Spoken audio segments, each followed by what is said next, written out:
Mobile रेटच पास होणे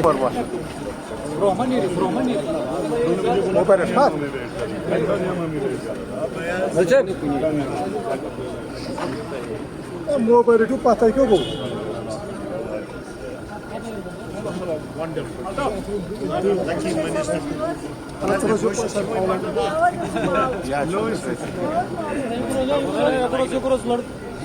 जनाब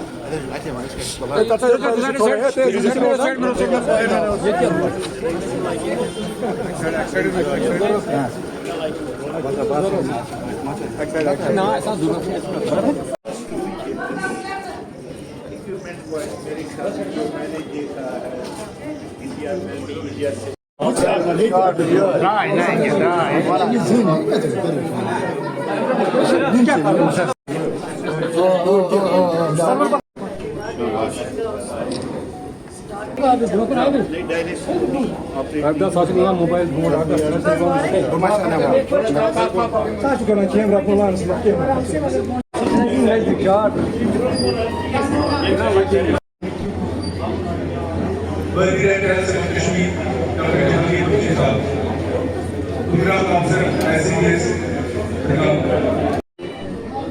मैं ये कहूँगा this is one of the biggest states of the country. That is how this must be one of the biggest states of the country.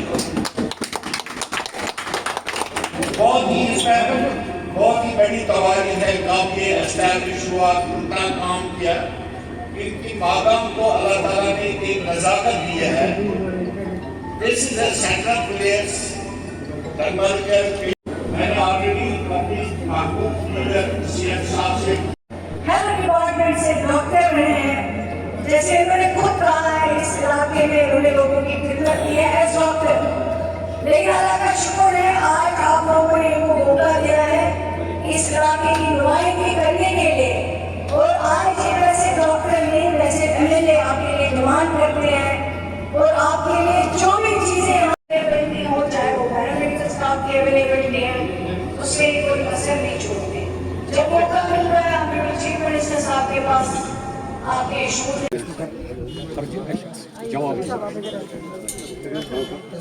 Ma'am start ma'am start ma'am start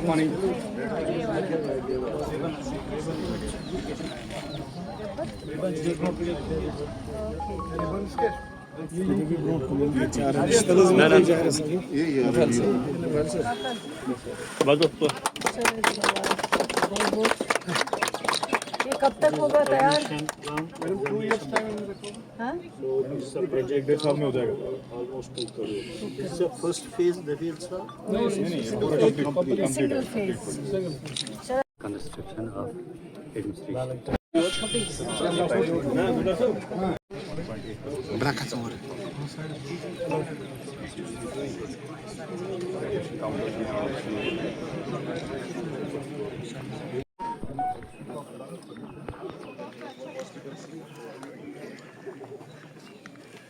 हैं जिस सरकार को लोगों ने एतमाद दिया है और जिस सरकार की क़ियादत honourable chief minister Omar Abdullah साहब कर रहे हैं, इस सरकार की अगर सबसे कोई प्रायोरिटी फर्स्ट प्रायोरिटी जो है वो हेल्थ सेक्टर है।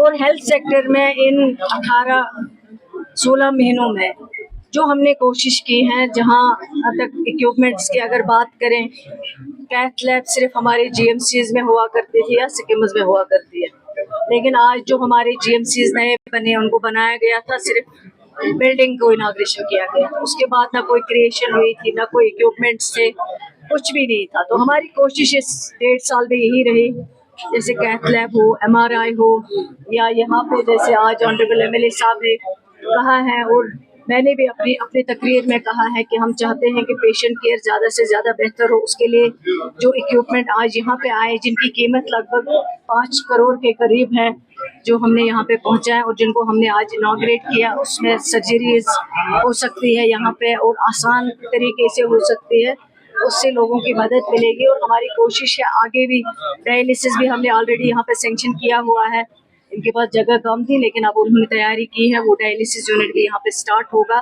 तो बहुत सारे इक्विपमेंट जो हमने यहाँ पे आज दिए हैं उनका यहाँ पे इनॉग्रेशन किया है और उनसे लोगों की सर्जरीज में बहुत ज़्यादा आसानी है। देखिए, मुझे कोई एतराज़ नहीं है। हमारी कोशिश है इस सरकार की कि हम लोगों के लिए ज़्यादा से ज़्यादा फैसिलिटी रखें, वो भी हेल्थ सेक्टर में होनी चाहिए, वो डोर स्टेप्स पे होनी चाहिए।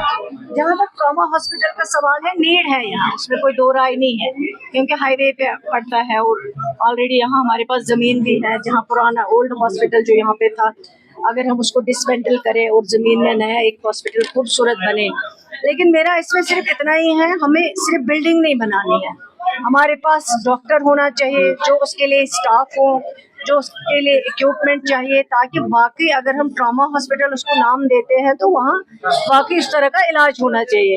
वरना नाम के लिए मैं और ऑनरेबल एमएलए साहब जाएंगे, रिबन काटेंगे और उसको नाम देंगे ट्रॉमा हॉस्पिटल। मैंने वो भी यहाँ ट्रॉमा हॉस्पिटल देखे हैं जिनमें कोई भी ट्रीटमेंट नहीं होता, सिर्फ बिल्डिंगें खड़ी की गई है, कोई स्टाफ नहीं है, कोई क्रिएशन नहीं है। उस तरह की चीजें हम नहीं करना चाहते। लेकिन इंशाल्लाह जो अभी ऑनरेबल चीफ मिनिस्टर साहब ने अपनी बजट स्पीच में 2 ट्रॉमा हॉस्पिटल की बात की है, चाहे वो उरी ट्रॉमा हॉस्पिटल जो बिल्कुल बॉर्डर के नज़दीक है, वहाँ अक्सर बेशतर इमरजेंसी आ जाती है। इसी तरह राजौरी डोडा साइड में जो ऑनरेबल चीफ मिनिस्टर साहब ने अनाउंसमेंट किया है, फिलहाल हम चाहते हैं वो ट्रॉमा हॉस्पिटल हम अच्छी तरह फंक्शनल करें, उनको अच्छी तरह बनाएं ताकि वहाँ पे इलाज हो सके। उसके बाद जब नेक्स्ट मूव होगा तो उस वक्त जो है इस एरिया का भी इंशाल्लाह ख्याल रखा जाएगा, ताकि यहाँ जो इमरजेंसी में पेशेंट आते हैं उनको भी उस हॉस्पिटल में इलाज हो सके, जो यहाँ आप ट्रॉमा हॉस्पिटल लोग डिमांड करते हैं। लेकिन मेरी सबसे पहले कोशिश यही होगी, अगर ट्रॉमा हॉस्पिटल बनाएं उसके लिए फैसिलिटी हो, स्टाफ हो, क्रिएशन हो, इक्विपमेंट हो, बाकी जो पैरामेडिकल स्टाफ हो वो अवेलेबल हो, ताकि जब उस तरह की कोई इमरजेंसी आए उनको इमीडिएट वहाँ जब शिफ्ट करेंगे उनका इलाज वहाँ बेहतर से बेहतर हो। देखिए, टीचर्स को तैनात करना, उनको रिक्रूट करना वो आज के डेट में बंद है, रिक्रूटमेंट आज नहीं होती नहीं है। लेकिन उसके लिए रैशनलाइजेशन का जो काम था, जहाँ यहाँ किसी स्कूल में 10 टीचर चाहिए वहाँ 20 होते थे, रैशनलाइजेशन पे ऑलरेडी काम हुआ है। एजुकेशन सेक्टर में भी काफ़ी हद तक इम्प्रूवमेंट आई, हमने 0 से स्टार्ट किया है, लेकिन आज अगर आप देखेंगे काफ़ी हद तक टीचरों की कमी को हमने ठीक किया है। अभी भी कमी है, मैं नहीं कहती हूँ कि 100% हमने अचीव किया और हर चीज़ ठीक की है, क्योंकि यहाँ 15 साल से कोई 19 से कोई न्यू रिक्रूटमेंट एजुकेशन डिपार्टमेंट में नहीं हुई है। जो भी पोस्ट हैं उनको फ्रीज किए गए हैं। अब हमने एक फाइल मूव की थी कि डीप फ्रीज हो जाए, ताकि हम सर्विस सिलेक्शन बोर्ड को रेफर करें और वहाँ से सिलेक्शन हो। एक तो नौजवानों को रोजगार मिले यहाँ पे, उसके साथ साथ हमारे स्कूल जो है वो बेहतर से बेहतर चल पाए। उससे पहले यहाँ 2500 स्कूलों को क्लब किया गया, ये बता के कि ज्यादा है, यहाँ पे टीचर ज्यादा है, इन स्कूलों की जरूरत नहीं है। और आज हमें डिमांड आती है कि इन स्कूल्स को डी क्लब करो, वहाँ जरूरत है। इसी तरह हमने लेक्चरर्स की 724 पोस्ट जब सरकार बनी उसी तरह हमने रेफर किए थे रिक्रूटमेंट बोर्ड को।